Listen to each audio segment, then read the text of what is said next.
I'm Dan Ackerman, and we are here taking a look at the 15-inch MacBook Pro 2012 edition. No, it is not the super fancy Retina display MacBook Pro. This is just a plain old one. They still make that, and they still updated it with some new components. The big changes inside are an Intel Core i series CPU from the latest Ivy Bridge generation. In this case, it's a quad-core Core i7.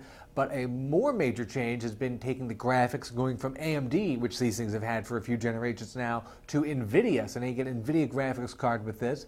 And then the third major swap is the USB ports are gone now, replaced with the USB 3.0, which will be great if you have some USB 3.0 gear, like an external hard drive you want to hook up to it.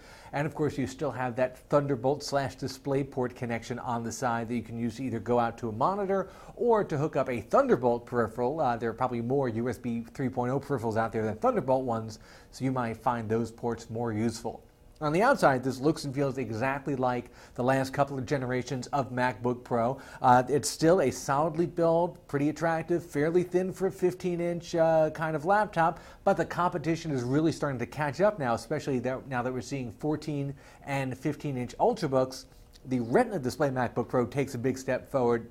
This regular non-Retina version, even though still very expensive, starts at $17.99, and it's starting to feel a little bit dated now because we've basically had the same design for a long time. In fact, if you take a look at it, it's pretty thin for a 15-inch laptop, and I'm going to show you the Retina version right here.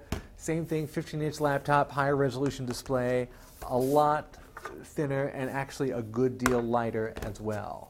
You've still got all the things that I like about MacBooks, the excellent keyboard, backlit keyboard of course, the gigantic glass multi-touch trackpad that has all those cool gestures that other laptops try to mimic, but they don't really do as good a job. My main knock against the Pro these days is that the screen is a 1440 by 900 screen. You can actually get a 1600 by 1050 upgrade, but you have to pay more for that. For $1,700, I'd like a higher resolution on the default screen. Other than that, this is still one of the most universally useful mid-sized laptops you can buy, but I have to admit, if you're going to shell out $17.99 for this, you may want to save up a little bit more and get that cooler Retina version, as long as you can live without the optical drive and the Ethernet jack.